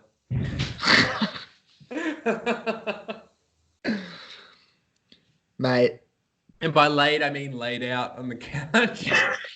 Boom, boom, boom, boom. 3-second chokehold. Tyson Dowling. Ethan Capito. wait, did you ever get the bolo, like, shadow boxing at Cleveland High, and every time you throw a punch, you go, Wait, high school was a load of like. shit, load of Man, shit. I've seen the funniest shit at high school. Like, seeing like boys trying to be hard in the like schoolyard, like right, the chicks walk past and they're like, like beating each other up and like getting each other in Alright. headlocks. And then the good-looking girls walk past and see like Joe's got someone in a headlock, and you could probably think the guys are thinking like these girls are going to be like, look at the toughest guy in the schoolyard, but the girls are actually thinking like, what the fuck are these guys doing? Wait, what about, like, the boys, the Thornies boys or someone, just, I've seen, like, old oranges from bags and, like, sandwiches and shit. You know where we used to sit on that seat? You're They just- you're about to tell the story I was about to tell. Oh, you're talking about the orange on the wall? I'm not telling that one, but you can tell it. But just throwing these things over this big building, and like on the other side of the building is where people congregate, like this big square where the tuck shop is, the canteen, and just hundreds of people are there. We're on the other side of the building, just over the building with oranges and shit, like like fucking hooking them, like throwing them as hard as we can. I'm like, you get hit in the face by one of them fucking old oranges, mate. It's gonna, There's like, something, fuck. something about being around the comfort of a big group of boys that like you can just get away with doing some crazy shit. That When you you're would never 16. when you're 16, as Taylor Swift would say. But We'll tell the orange on the wall story, like, the story I'm thinking of is, so the hot girls were chilling at this. They always chilled at this one spot near us, and we did the same thing you did. You might have even been involved. I chucked like a banana, like an orange, and it's just smacked one of the Mickey Parker is her name drop. And I'm in English with her later on that day, and she was just like blowing up to all her friends, like, we go to the school with the most fuckhead boys. They're just the worst kind of dudes ever. And I'm sitting there like, because I'm friends with her, I'm just like, oh shit, yeah, that sucked. But she was, yeah. wait, But like, I've all the always all Rory Stevenson and Giant stuff used to always brag about how Carmel College they used to like do shit at lunchtime and stuff, but mate, they were saints compared to Cleveland High, man. I'm telling you. no, wait, they definitely were, but the year above them, the Carmel College boys from the year above, Brendan Cobb, you know Cobby? Oh, like Jake Henslin and shit. Yeah, but you know Cobby? Yeah, of course. He messaged me the other day. Yeah, he went to Cav Road where I went, Shout but out. he went to, did he go to Cleveland at first? I think, Yeah. yeah. Oh, I think yeah. it's- He went to No, Cleveland he in didn't go. grade 9 or something. Anyway, I don't know who did it. Well, that sort of gives it. Actually, I don't know if it was him, but someone concreted the day before the sports carnival at Carmel College. They Oh, concreted a dick, a penis, into the running track. So you know the running track, you've got 8 lanes. You got 8 lanes for 200 meter, like stacked. In the middle of it, they had to postpone the whole sports carnival because there was a dick professionally concreted in. Jesus. And then someone burnt down the school library, but I think that was like someone. I don't think that was. Oh, bro. That wasn't a school kid. That wasn't a school kid. I may be confessing to something that made, me and Tom Graham and a whole group of other people. Actually, I can't. No, it wasn't us. Wasn't Yeah, us. okay, yeah. Wasn't us. But Wait, what did our principal say to us on our last week? Like, don't even think about doing any stupid shit like the last people pulled or something like that? Was it saying? Yeah, I don't know. So I'm no snitch, but for this hypothetical situation, which is totally made up, this is a story about how me, Tom, Dylan Wilkinson, a whole group of other people made the Redland Bay paper Crime Watch newspaper. Hypothetical situation, doesn't actually exist. But I think over 5 years, it's not a crime. I don't know. So we're pissing it up at Tom's like 15. Oh, hypothetically, we were not at Tom's pissing it up when we were 15. And Tom used to live right next to Carmel College. So we went down there middle of the night just to, I don't know what we were doing. And anyway, I think Paulie Gibbs didn't grab one of the football posts off like the comfortable thing that goes around the pillow that goes around the goalpost, but that's not the main story.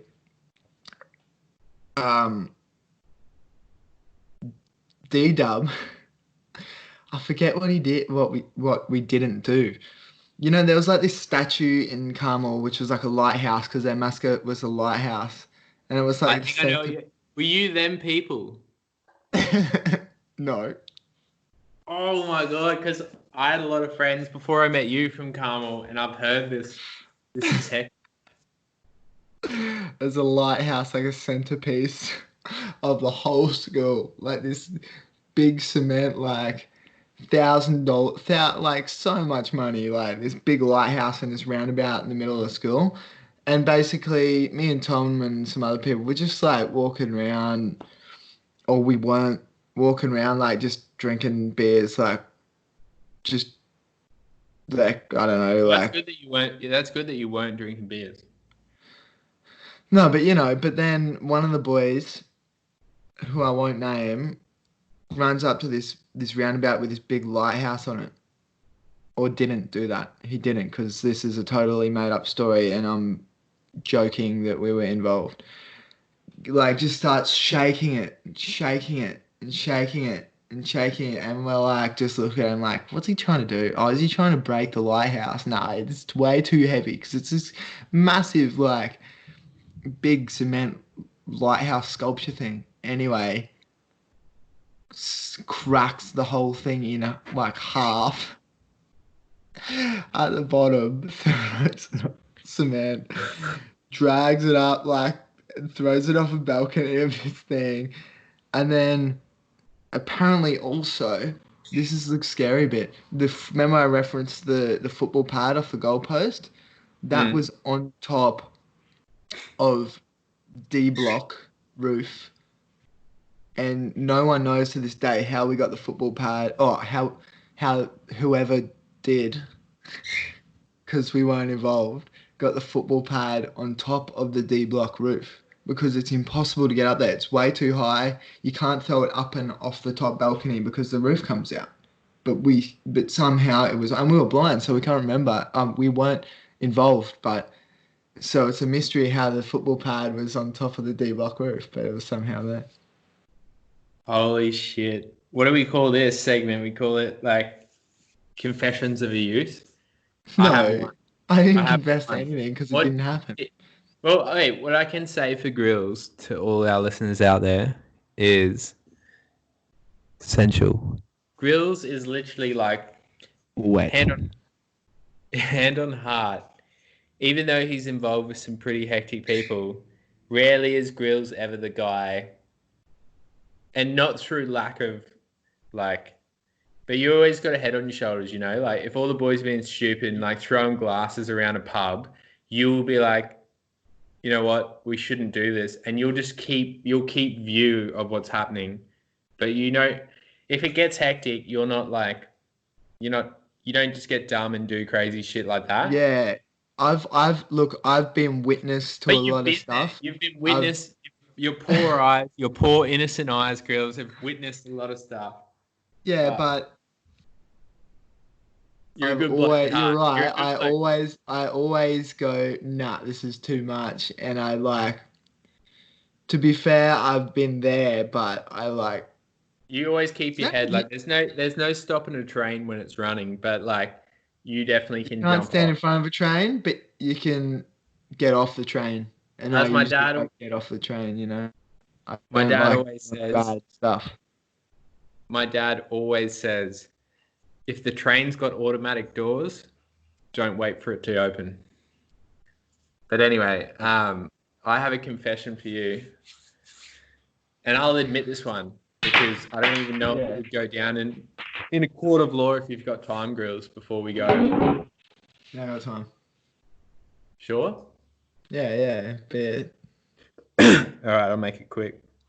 So, me and Billy Hookham, my boy, this young bloke. Billy Hookham. Yeah, forgot about him for a hot minute there. Billy Hookham. Hookham, Billy Hookham. Us. Hookham. Like, Billy, give us the hooks. There was 4 left today. Hold on, girls. So here we are, James and his missus arguing over who drank all the bourbons. I'm going to put my bets on. Apparently I drank all the pale ales. Here we go. So this is like therapy for me, so I'm just going to tell it. So me and Billy Hookham, we were good mates. He was the year below me, and we used to go fishing in this derelict lake. That was like probably about. Didn't he turn into, no judgment? Sorry to just cut you off before you start. I think but he's didn't he in jail. turn into like a full blown like crackhead? Like. Oh yeah, I can. If I want to quickly paint the picture, I'll paint the picture of Billy Hookham after this. Yeah. Actually, wait. Alex brought up a great point. That wasn't his name, and I actually forget his name. So anyway, Smelly Book Tits. We went down to this derelict lake. Wait, fuck it. Do we just call this like new segment Milz and Gryllz snitch on their old mates or what? Yeah, seriously. Anyway, Sorry, you know what? Because of that, I'm not even going to tell that story. I'll tell a different story. No. Fuck, no. Gryllz, trust me, I'm telling you a different story. Tell the smelly sloop. Sam Peterson, that we used to go fishing down at this derelict lake. And it literally was the size of a tennis court, and it was just mud brown. But for some reason, Billy was like, Sam was like so into fishing, like, man, let's just do this. So every Friday afternoon, we'd catch big mullet, sell them to the local fish shop for $2 each. But every now and again, we'd get an eel, and eels were fucked up. Like, some of them were as thick as my, like, thigh back then. Anyway, so we got this huge eel, like, too big. Oh, I remember that you've told me this story before. had teeth on it, and there was no way I was trying to unhook it. I was like, fuck this. So what we did, being young and dumb, is I chopped the line and I hung the eel, like just hung it up on a tree, because I was like, I'm not putting that back where we fish because it's a dog. Then we come back the next day. And the eel is still hanging by the tree at this like secluded lake, derelict, and it's still moving. And we're like, what the fuck? How has this thing like lasted 24 hours in the air? Anyway, so we ended up hitting it with a stick and killed it. So after that, Fucking hell. no, we had to get rid of the eel. I got told that if you catch an eel or bad pest fish, you got to kill them humanely. Yeah. Anyway. Humanely beating them on the head with a stick is humanely, eh? Anyway, it was Sam Smilkington, so it wasn't me. So anyway, we were young, but we end up near Ormiston State School, and I thought it'd be funny. I was like, you know what would be so funny? It's dead. Should we just put it in front of a classroom? And then my mate, and he goes, what do you mean? I'm like, on the way home, we'll just leave this eel. People will think it's a snake. They'll realize it's dead. It'll be a laugh, and they'll dispose of it. And anyway, didn't end up panning out like that. I ended up at Cleveland High School with you, Gryllz.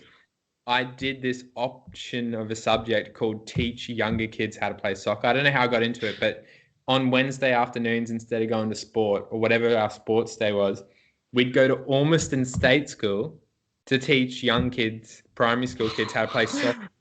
Same school you put the eel at. I'm at this school a couple of weeks later teaching soccer. Couldn't help myself. I said, Wait. Did that just like that? Can you go over that again? So you're going to Ormiston State School to teach soccer? Oh, yeah. So I ended up, ironically, going back to Ormiston State School to teach soccer to the young kids.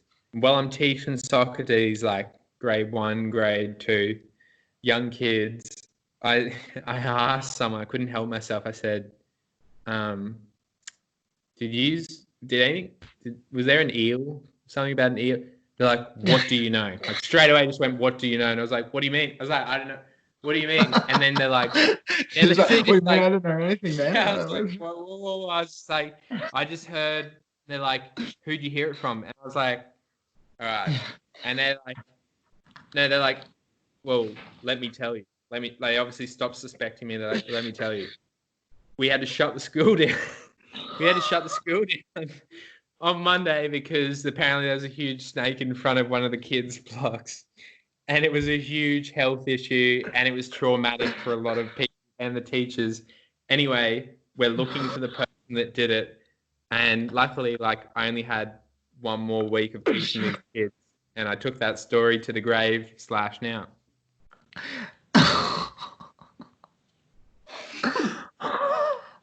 Man, it was hectic. They were like, what do you know? And I'm like, dude, can you imagine, right?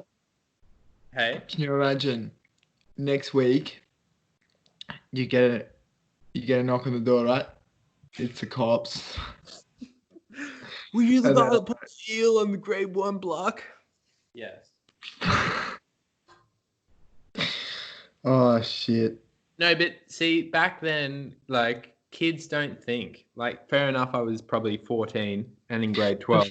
You can't get away with that. I don't even think kids could get away with doing that shit now. Like, not now. No. We used to pelt eggs at cars. Like, it made me the man who I am today. Egg the clubbies and go to sleep. Yeah, like, I died, got a beautiful missus, doing really well, head on my shoulders, caused no trouble. I'm a credit to society. But I mean, as a kid growing up in southeast Queensland, let me tell you, you're catching eels, putting them in classrooms, bloody Trent Evans smoking packs of ciggies at school. Literally, I got into a bad group of kangaroos and we used to do all the hard shit. That's what Australians are like. Oh, did I ever were you there at Cleveland that day when all these girls used to sit at the wall opposite us. Yeah. And, like, big brick wall. Yeah, And that's I don't know who it was. DZ or someone throws an old orange or like mango or something just at the wall, and it just hits it and just showers fruit. I feel like that was me. Like that story I told before. I think that was it. Oh yeah. No, I wouldn't. No, actually, I wouldn't have done it right in front of him. I lobbed it over the top of the building. So these Yeah. girls actually. Wait. Now that I realise, give credit to these girls. Sorry, Mickey Parker, Maddie Hayes, name dropping. I would like to formally apologise to the girls. Michaela Parker, Maddie Hayes, Anita. Who was else? Mary. You don't want to forget anyone. Mary Lee. But it sounds like they had a full fruit salad of a high school experience. Oh, you know it's going to be classic. Strange way for guys. What a strange way for guys to appreciate the good-looking girls of the school. Chuck fruit at them at lunchtime. But you know, I'm pretty sure Mickey Parker and Maddie Hayes are like full like hectic Instagram model, like buff boyfriend, doing really well, like lawyers and doctors and really well off. You're thinking of Geordie Stevenson. They wouldn't be where they are today without a bit of orange in the face. Yeah. Before, wait, hold on. I need a pee. Can't concentrate. Yeah, keep talking, Gryllz. Can you hear me, mate? Yeah, I can hear you from here. No, I need you to be front and center for this one, bro. Watch that. That microphone you got is sexy, my friend. It's absolutely sexual. Back there. What's that? Can you hear me peeing from back there? No, I can hear the toilet flush, bud. Such a good microphone. Okay, so Milz, we have a fun. Wait, what year did we graduate high school? 2011? 15, 12, 13, 14, 15, 16, 17, 18, 19, 20. Oh my God, Milz, you know what it is next year? Is it the 10th year anniversary? Next year is 10 years since we graduated high school. Yeah, and you know what we have to do? Yeah, we get the point. So you know what's going to be the classicest thing ever? What's that?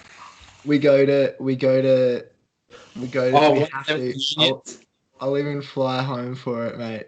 10-year high school reunion, and me and you have to come together dressed in like, you know, those suits that are just funny suits, like flowers all over them, or like bright yellows. We should dress in like the Siamese twin suit with like and just everyone's there, full pledged careers and everything, and we're just like, Gryllz, we do a podcast. You know, it's a bit sad though, and like probably truthful. No offense to our Cleveland friends, but I feel like a Cleveland high school reunion, there'd be a lot of people coming into that thing really hot, like wasted. Like we couldn't be like, oh, let's get wasted and make a fool of ourselves. I feel like there's a lot of characters that we grew up with in our grade that could turn it up pretty hectic. You know what I mean? Yeah, I feel like a Cleveland 10-year high school reunion, you'd get like, because Cleveland's a pretty good school if you want it to be. Wait. If you want it to be. You haven't seen it lately, Gryllz. Do you want me to tell you what it's done now? Yeah. Completely different. They've got like 3 new 2-story buildings overlooking the Oval. The whole front of the school has changed. It's like a full college. It looks completely different to what we went to. It looks like hectic. Yeah. Hectic. But our grade has a big mix. I reckon we got some students that are like full doctors, lawyers, sex machines, and then we got Trent Evans and the boys working hard on the tools, and then we got Amber Luke doing porn. And then we See, got probably some people that went off the rails. Like, it's a good mix. Yeah, the thing is, my sister always said, and I agree, you don't need to go to a private school to be successful. I think if you're a smart kid with your head screwed on and you want to do big things in the academic world, doesn't matter. So he like it was a weird time for me to get serious, wasn't it? But like if you want to, you can do it at the public schools, you know? Like I'm not one of them. And who's your example of that? Amber Luke? Amber Luke, one. Josh Ziff. Nah, but seriously, like, What's if you want Joseph doing? to... Tyson Dowling, I'm pretty sure he's sponsored for bodyboarding still by Unite. And NMD. Wait, do you do remember the flow riding? The flow rider, like, crew? I forgot for about 5 years, and you've just reminded me. They were the best in the world at flow rider, our mates. But what a random thing to be good at. It was such a small, groupie following. You know what I mean? How'd they have the money to go to Dreamworld every day? So we had these friends, Tyson, he was a pretty good bodyboarder, and Josh Ziff, and a couple of Ryan Thomas. And at our local theme park, I don't know if the rest of the world's heard of it, called Dreamworld, they brought out this flow rider, which was like a standing wave. It was like a jet propelled water over a slope, and you can surf it, you can bodyboard it. There's no barrel, but it's pretty cool. It's pretty fun. So our mates took it upon themselves to become the best at it and do like comps and just get so good at it that they were like, they must have got it for free because they were there every weekend. Cost like $100 to go to the theme park. Hogging it. They were hogging it. Hogging it. it. Kids wanted to go. All the kids wanted to go on the flow rider, but there's the boys just hogging it. And it was such a weird thing. So this thing isn't really a wave. It's like a diagonal slope. And kids will normally jump on and face plant and get flung up to the top. Our mate Tyson would bounce on his belly and do a little roll. Like flips, Mickey flips, back flips. Do a backflip and then land. But pretty much effectively what he's doing is just like doing the worm on the ground and landing it. Like it was just a weird Tony thing. Hawk, eat your heart out. But it became a thing where they were going, even when the surf was pumping. They go the flow rider. They'd be going to flow rider. And they had their license really early, so like they could do that. But it's so weird. Like I know as a kid going to this theme park, you look at the flow rider and you're like, it's just like another ride. But that was like back in the day. The flow rider was like, whoa, we want to go ride the flow rider. That thing's crazy. You'd look at the flow rider now and you'd be like, what a hunk of shit, eh? Like, you know what I mean? Yeah. We should pull up on this episode like a little link to like one of his edits. Do you remember the edits that they did? Yeah. They did and the tunes would have been so funny. Oh, maybe Gryllz, if anyone's watching, the tunes they would have put would have been like Skrillex. Tyson Dowling, flow rider. Shout out to Sweener. Tyson Dowling, much love for Sweener. Before I came to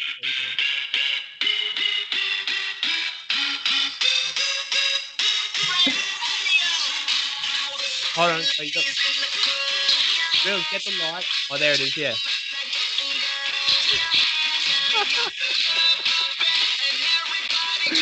Love the tunes, yeah. That's so hard to do, trust me.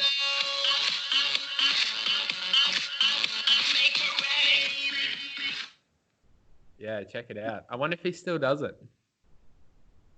I hope so. He was good, eh? Flow Comp 2011, Tyson Dowling. Oh, those were the glory days.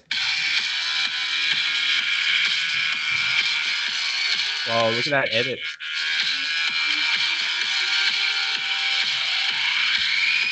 That drop me looks pretty sick, eh? Going down. Wait. Let me. We got 10 minutes. Should we make it a 2 hour? 10 minutes and we're there, Milz. Yeah, easy. And then I got to go for a run, actually. 20K. Yeah, well, we gotta go to a party. So how's this? So let me set the scene for you. Set the scene, Gryllz. Let me set. Wait, did you like my bourbon and coke description on my last episode? I did. Okay, so let me set the scene. I need to get in character for this one.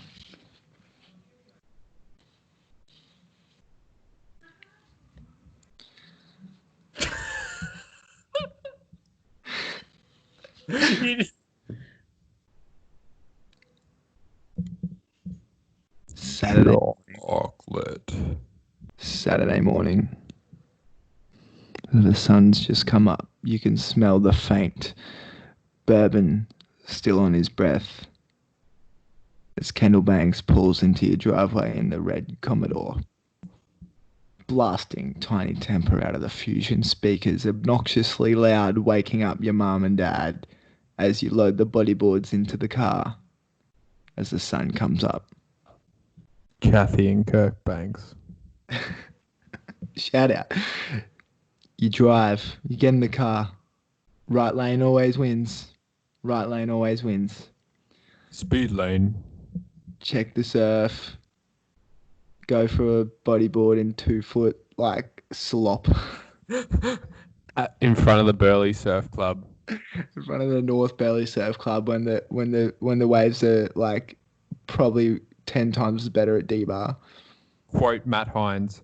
Best waves of my whole life. Got barreled for like 27 seconds. North Burley. You come in for a break. You hit up the North Burley Maccas with all the boys, being obnoxiously loud when there's families and everyone eating, and kids in the playground. Skrillex is blasting on the green Fusion Speak subwoofer. Fusion sticker on the back of the car in case you didn't get the subwoofer. In case you didn't get what brand of subwoofer we're using. Walk in board shorts, still dripping wet. No shirts, no shoes. Walk up to the girl who's obviously it's her first job and she's really nervous and like innocent, has done nothing wrong. And just go like, choo-hoo! What would you like today, sir? Choo! And then Kendall tries to order something else. There's a line of people behind you as you're just fucking around. You end up ordering a McFlurry or a soft serve ice cream cone because that's all the money. You only had 50 cents left. While Matt Hines gets a full big bacon deluxe Big Mac meal with large chips and large Coke sundae and doesn't share any of it. Nah, just joking. Love Matt Hines. Kendall's about to... I hope he does, hey. I used to love hanging out with Matty Hines. He looks like he's killing it, eh? I follow him on Instagram. Is he killing? Well, we've been sidetracked. Keep going. I'm into this story. Shout out Matt Hines. Miss you, man. Drop us a line. Come on the show. Anyway, we fucking... Chocolate. Kendall Banks is just about to hook into his 50-cent ice cream cone that he's been his only food all day because that's the only money he brought. And it gets smacked out of his hand. But Matt Hines, actually. Anyway, we're driving back on the highway, all falling asleep. Kendall's battling not to fall asleep at the wheel of the red Commodore. Life is perfect. Joe gets dropped off to the Stradifairies. Endures another 2 hours of travel. Man, those were the days. Oh, yeah, that was brutal. Some days I chose to go down the coast with the boys when the surf's just as good at Stratty, but it's like... Yeah, I can't believe you did that, man. Literally, like, Gryllz lives at, like, probably one of the pinnacles of surf. This is why we love him so much. That if you wanted to get good surf, people would drive from the Gold Coast to go Stratty. But rarely would someone ever drive from Stratty to go to the Gold Coast to surf 2 foot slop. But Gryllz would be like... What's everyone doing Saturday? And Surf Report, all the locals are probably in Gryllz' ear, like, Maine's going to be pumping. Gryllz has probably been like, hey, tell me something I don't know. I've been here 15 years. I want to see what Broadbeach is like on a northerly wind with wind slop and a shallow sandbank and McDonald's out there. Oh, McDonald's. Oh, it's the same thing as when we before I went to Norway, we went down to Byron for the week. I got a message from Brooke Gregory saying, "Mate, what do you?" Because I posted a video of us surfing closeouts at Byron. That was a sick surf, by the way. When we Byron I remember that. It was fun. Byron sandbanks, just charging, sleeping in the van. It's when you put a tab of acid up your butt and you like sort of danced around for a couple of hours. Incorrect. Anyway, I get a message from Brooke saying, "What are you doing? Cylinder is the best it's ever been, and you're surfing closeouts." Oh, I remember that swell. And I actually had a feeling that cylinders would be pumping as well. But Byron, when you're 18, can't beat it. It wasn't when we were 18. It was 2 years ago. That makes us 24. No comment. Next question. All right, Milz, I'm going to have to love me or leave it. My headphones are just going dead, so. Gryllz. Love you, brother. Been a good 10 minutes. I like just doing this every time I'm talking, though. Enjoy your party, and we'll see you next time. Wait. Can you put that? Yeah. We've got to sign off for the day. Gryllz, wait, can I do it? Because you got off your phone. I've got a full speaker, so we can get the full. Oh yeah, crazy. No, let me sign off, please. I got a good one. There you go. I think you'll like it.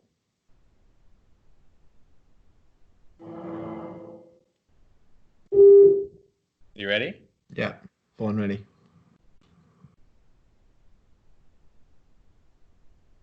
Hold on. This is fucked. No, not that one. Hold on.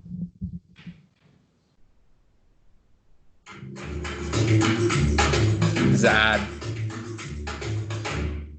One of two ads. For the latest tech, we've got it covered. HP Envy laptop, $1,247. Hear that. Ready?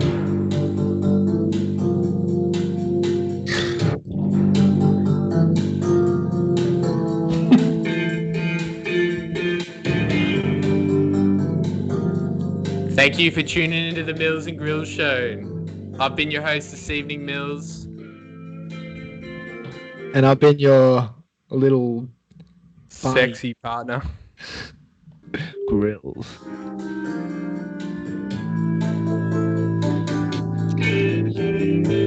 Remember this next week coming up. Boys and girls, let's get dirty, let's get down, let's get sensual. This week. Whoever did the Law and Order thing is a fucking jam artist. That was awesome. Yeah. All right, girls, we gotta go. Keep it real. Wait, the last one didn't get uploaded to Spotify. Didn't it? No. I'll have to look at that. Wait, and also, I know we should probably discuss this off air, but send me the bill. Oh yeah, we'll do. All right. Love ya. Stay sexy. Fuck.